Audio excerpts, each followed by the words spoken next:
Assalamualaikum warahmatullahi wabarakatuh. Perkenalkan, nama saya Muhammad Fauzan dengan NIM 20129169.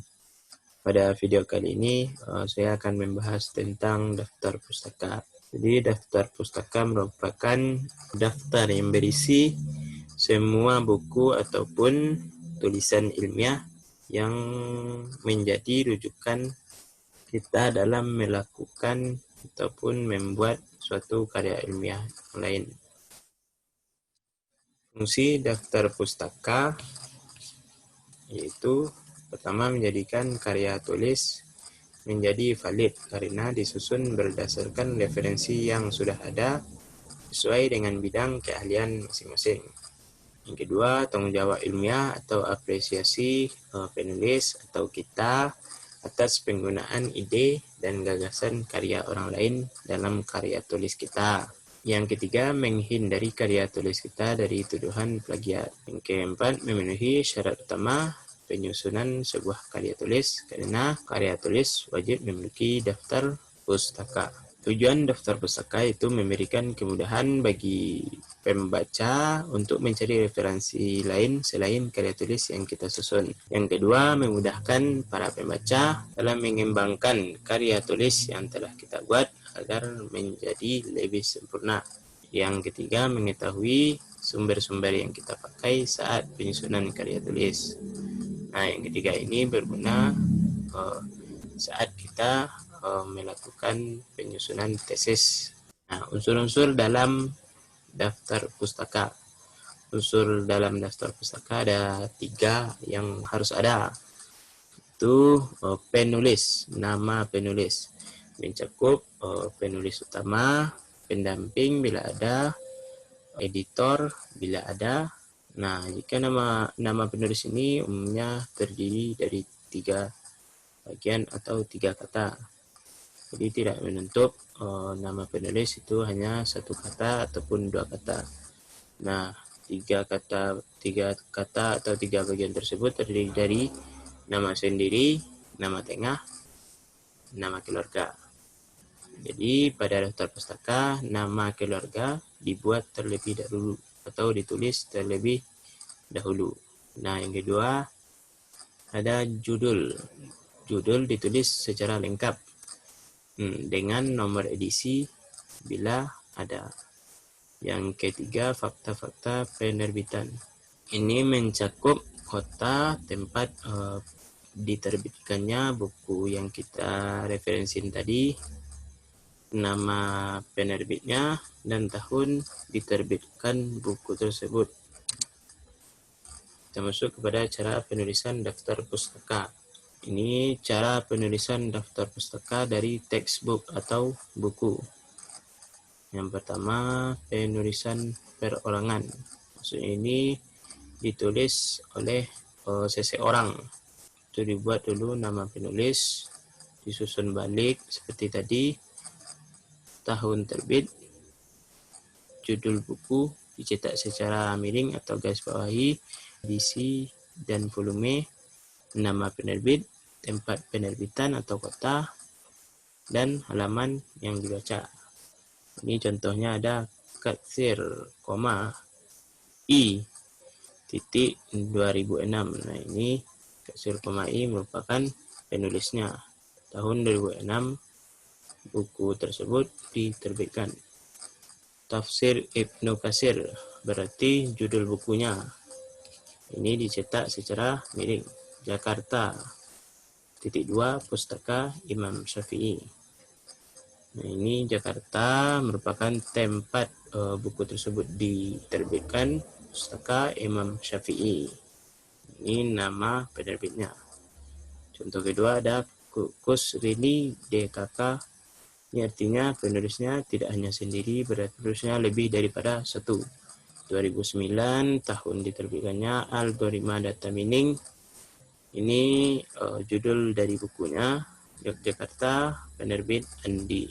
Yogyakarta, tempat buku tersebut diterbitkan, penerbit Andi, merupakan nama penerbitnya. Nah, di sini kita tidak melihat halaman yang dibaca. Nah, Jika teman-teman ingin menambahkan halaman yang dibaca juga lebih bagus, namun di sini tidak dibuat halaman yang dibaca. Nah, tidak apa-apa. Nah, selanjutnya buku yang ditulis atau dibuat oleh lembaga. Nah, cara membuatnya itu nama lembaga, tahun diterbitkan, judul buku dicetak miring atau digaris bawahi, edisi dan volumenya, nama penerbit, tempat penerbit, dalam kurung tempat penerbit ini dibuat dalam kota, lalu halaman yang dibaca. Contohnya Depdiknas, Departemen Pendidikan Nasional, tahun 2008, Kamus Besar Bahasa Indonesia, Jakarta, dalam kurung AD. AD ini maksudnya itu kode kotanya. Nah, Balai Pustaka merupakan nama penerbitnya.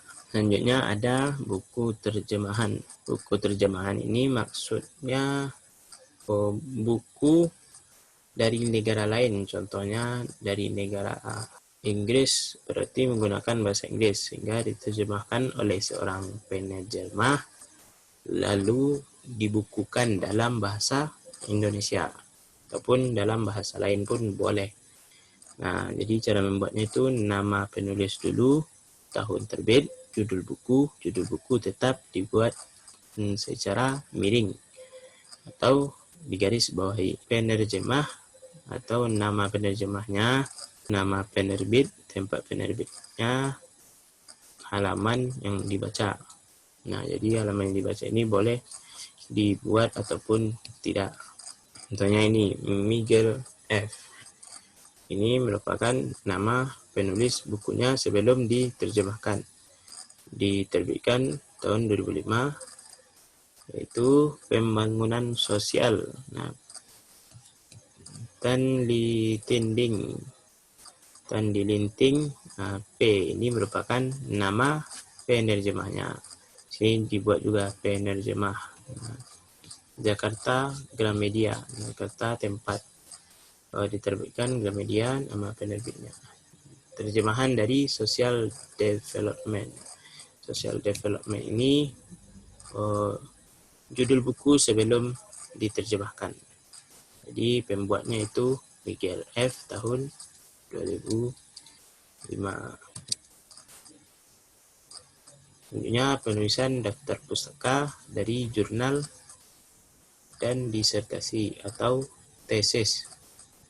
Cara penulisannya itu nama penulis, tahun terbit, judul artikel atau jurnal, nama majalah atau jurnalnya, dicetak secara miring atau digaris bawahi, volume majalah atau jurnalnya, ikuti tanda titik 2, selanjutnya halaman yang dibaca. Contohnya Khalid Jernih FK titik merupakan nama penulisnya, 2011, diterbitkan tahun 2011. Nah ini some notes on the relation between user use and moral character. Titik 2, case of linguistic corruption in Indonesia. Nah, ini merupakan judul dari artikelnya atau jurnalnya. Nah, ini ada Linguistik Indonesia. Nah, ini merupakan nama jurnalnya. Bedakan teman-teman. Nah, bisa jadi nama jurnalnya sama, tapi judulnya berbeda. Lanjutkan volume majalah atau jurnal, diikuti tanda titik 2, halaman yang dibaca. Nah, jadi volume ke-29 titik 2 167 sampai 184. Nah, ini halaman yang dibaca.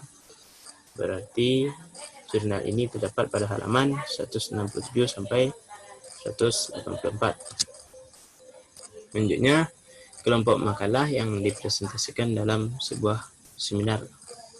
Jadi ketika kita seminar itu, terkadang kita diberi sebuah makalah. Cara membuatnya, nama penulis disusun terbalik, tahun penyajian, judul makalah, nama forum penyajiannya, kota, bulan, dan tanggal penyajian. Contohnya, Khalis Umil. Khalis Umil merupakan nama penulis dari makalah tersebut tahun 2007. Itu partisipasi perempuan dalam pembangunan. Nah, ini merupakan nama forum penyajiannya atau judul seminarnya. Nama forum penyajian ini bisa berupa judul seminarnya, teman-teman. Pengaruh utama gender. Nah, ini merupakan yang dibahas dalam seminar tersebut di FEMA IPB. Ini tempat kotanya, bulan dan tanggalnya 18 September. Nah, selanjutnya kelompok disertasi atau tesis, yaitu nama penulis ditulis terbalik, tahun terbit, judul disertasi atau tesisnya dicetak miring atau digaris bawahi, tempat penerbitan, kota atau universitas. Nah, kenapa universitas? Karena tesis tersebut biasanya merupakan syarat terakhir dari seorang mahasiswa untuk menyelesaikan studinya. Contohnya, Verina S. tahun 2011, perubahan pola asuh masyarakat Bogor. Nah, sebenarnya perubahan pola asuh masyarakat Bogor ini ditulis secara miring. Nah, ini selanjutnya tempat penerbitan kota, Institut Pertanian Bogor. Nah, selanjutnya cara penulisan daftar pustaka dari internet. Selanjutnya itu nama pengarang, tahun publikasi, judul artikel atau judul tempat lamannya, nama berkala ilmiah, dalam kurung edisinya berapa, dibuatkan internet, diunduh tahun, bulan, tanggal, volume, terbitan, lokasinya. Lokasi ini dibuat URL-nya, teman, halaman URL-nya. Contohnya Prawira Negara S di tanggal N 2005. Nah, ini merupakan judul dari artikelnya atau halaman di internet. Nah, dibuatkan di sini, teman-teman, setelah judul tersebut internet diunduh 2010 Desember 2008. Nah, sini volume 330, terbitan 7.500. Nah, lokasinya ini. Nah, jadi hanya itu penjelasan saya pada video kali ini. Assalamualaikum warahmatullahi wabarakatuh.